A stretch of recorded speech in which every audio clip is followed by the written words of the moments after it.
Tuesday. Let's go down to Mobile, Alabama, and check in with the pride of Quincy, ABC News anchor Sherry Preston. Good morning, Sherry. Good morning, guys. How you doing? First of all, I want to know what you did right to work for the national ABC radio and Kelly Jackson did wrong to be stuck sitting next to me every day. Kelly, my buddy Kelly is the one that got me into this silly business. What? You know that, right? No, tell that story. Yeah, refresh my memory. Kelly, I tell this story whenever I go out. We were sitting in Quincy, and I said I'm really frustrated being a music major because I was giving a saxophone lesson to a little girl, and she was driving me crazy. And you go, well, you know what I'm doing? I'm going to go down to SIU, and I'm going to study broadcasting. And I said, oh, my God, that sounds fun. I'll do the same thing. And look, the rest is history. And you don't even remember it. I'm hurt. It was a life-changing moment for me. It was a life-changing moment, and you don't even remember it. Did she ask you to throw out her garbage every day? Because that's what she does to me every day. I love Kelly Jackson. She's And one I of my love you, favorite Sherry. people ever. All right, good. I know. We got to get together in Quincy again. Okay, well, whatever. All right, whatever. Enough of this old home week. There's actually news going. The world is imploding, and you two are having a little coffee clutch here. Sherry, what is going on down in Mobile? What's the feeling like? Well, I'll tell you, right when you started that segment, I was watching the local TV station here, and people are just so sick of the campaign commercials.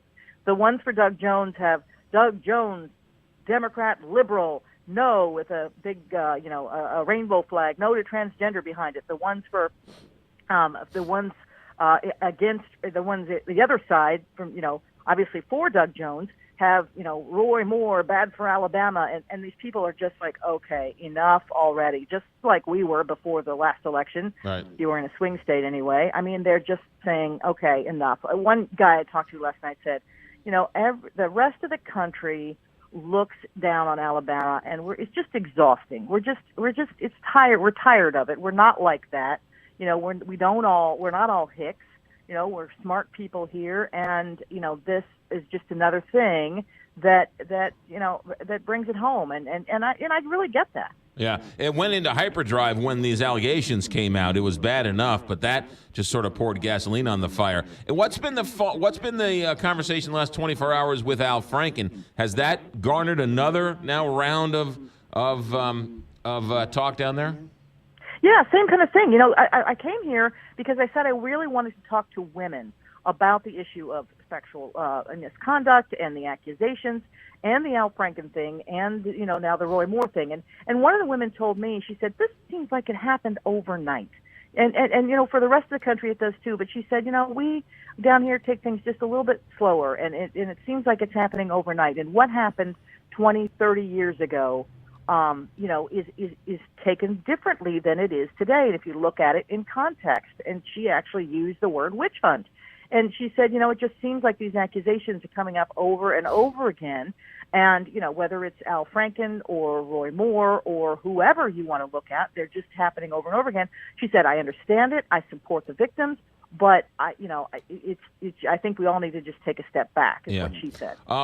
Even though I don't believe the polls because it's too fluid, there are too many things going on. What are the polls saying, and what are the odds makers saying about the victory? Well, let's face it. This is a very red state, and a lot of the people that I've talked to, will fully admit they're Republicans, and I said I've always voted Republican. One guy said I may actually vote Democrat this election for the first time in my life. Another person said, look, I'm a Republican and I'm going to vote Republican. Another man said I'm going to write in Willie Nelson's name. So you never know. I mean, whatever is going to come. But I think that they're saying that the turnout is expected to be a little bit lower. And they do expect write-in votes to be more. I mean, that's what they're saying, that they expect more people to come forward and maybe put right in their own name, which won't do anybody any good as to who wins.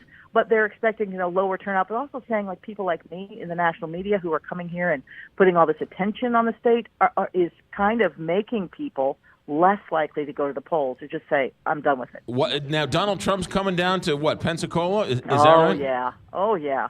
Pensacola is in the same TV market as Mobile. So, and he will be in Pensacola tonight, and it's going to be 10,000 people that they're expecting there. So, he's going to be here campaigning, not for Roy Moore, but he's going to be in Pensacola. And he's, there's a reason that they're going to go to Florida and not Alabama.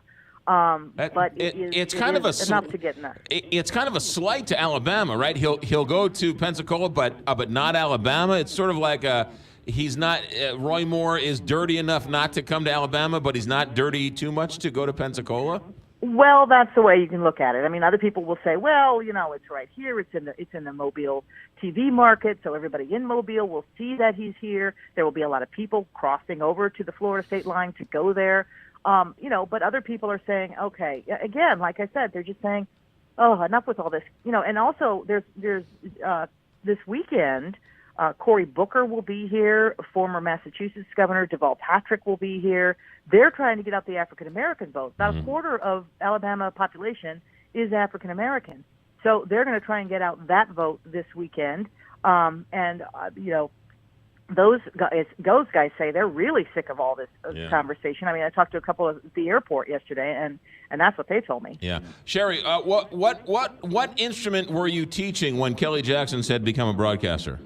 Was it the saxophone? The saxophone. Yes. Oh, okay. All right. See, you could be teaching saxophone in Quincy, or you could be talking to the world down in Mobile, Alabama. See? Mm-hmm. I'll tell you, there's some days that I wish I was doing the former. Sherry Preston, thanks for checking in. We love you. Be safe, and we'll talk to you soon. Okay, McGraw Bye, Kelly. Sherry. Shout out Made Quincy. right, okay? There you go. Made right. Okay, take care.